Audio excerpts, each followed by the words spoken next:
क्या आपने कभी सोचा था एक सीधी सादी महिला जो कि ना ही कभी किसी मंच पे भाषण दी हो, ना ही कभी कोई चुनाव लड़ी हो, वो एक दिन बिहार की मुख्यमंत्री बन जाएगी।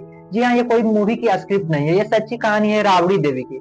आज हम आपको बताएंगे उसकी पूरी जिंदगी, शादी से लेकर राजनीति तक और विवादों से लेकर संघर्षों तक। राबड़ी देवी का जन्म 1955 ईस्वी में बिहार के गोपालगंज जिले में स्थित सलारकला गांव में हुआ था। उनके परिवार के परंपरा के अनुसार उनका नाम एक मिठाई के आधार पर रखा गया था। उनके तीनों बहनों का नाम भी जलेबी, रसगुल्ला और पान है। वो एक बेहद ही साधारण घर से आती थी, इसलिए उनकी ज्यादा पढ़ाई लिखाई नहीं हो पाई। राबड़ी देवी एक परंपरागत गृहिणी थी। बच्चों को संभालना, घर का खाना बनाना, यही इनकी दुनिया थी। उन्हें ना तो कोई राजनीति में दिलचस्पी थी, ना ही किसी मंच पर जाने की आदत। लेकिन 1997 ईस्वी में बिहार की राजनीति में एक भौकाल आया। लालू यादव पर चारा घोटाला का आरोप लगा। उन्हें मुख्यमंत्री पद से इस्तीफा देना पड़ा। लेकिन उसने एक ऐसा कदम उठाया जिसने सारी दुनिया को चौंका दिया। उसने अपने पत्नी राबड़ी देवी को मुख्यमंत्री बना दिया। एक महिला जिसने कभी प्रेस कॉन्फ्रेंस पर भी नहीं गई हो, वो अब एक राज्य की मुख्यमंत्री बन गई। मीडिया ने सवाल उठाया, विपक्ष ने मजाक उड़ाया। सबको लगा ये सिर्फ एक नाम है, असली ताकत तो लालू यादव के पास है। राबड़ी देवी के लिए ये सब बहुत ही नया था।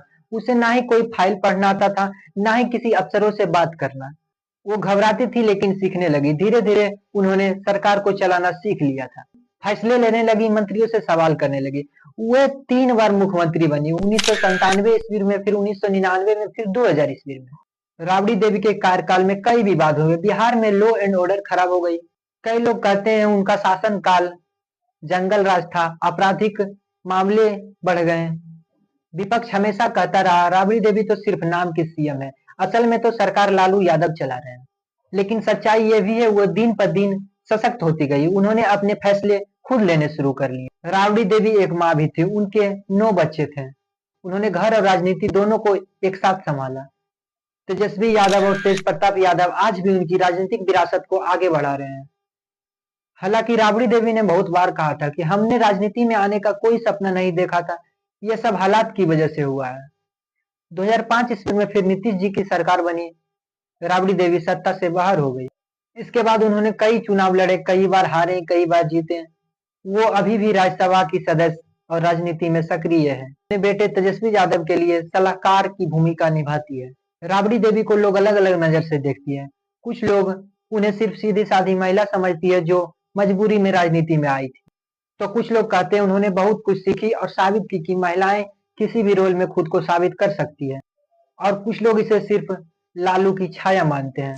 लेकिन इतना तय था, राबड़ी देवी बिहार की पहली मुख्यमंत्री बनी और उन्होंने इतिहास रच दिया। राबड़ी देवी की ये कहानी हमें ये सिखाती है कि कभी कभी हालात हमें वहां ले जाती है जहां हम कभी सोच भी नहीं सकते। उन्होंने बिना किसी तैयारी की एक बड़ी जिम्मेदारी निभाई। अब सवाल ये है, क्या वो एक सफल मुख्यमंत्री थी या फिर सिर्फ हालात की मजबूरी? आप क्या सोचते हैं, कमेंट करके बताइए। जय हिंद।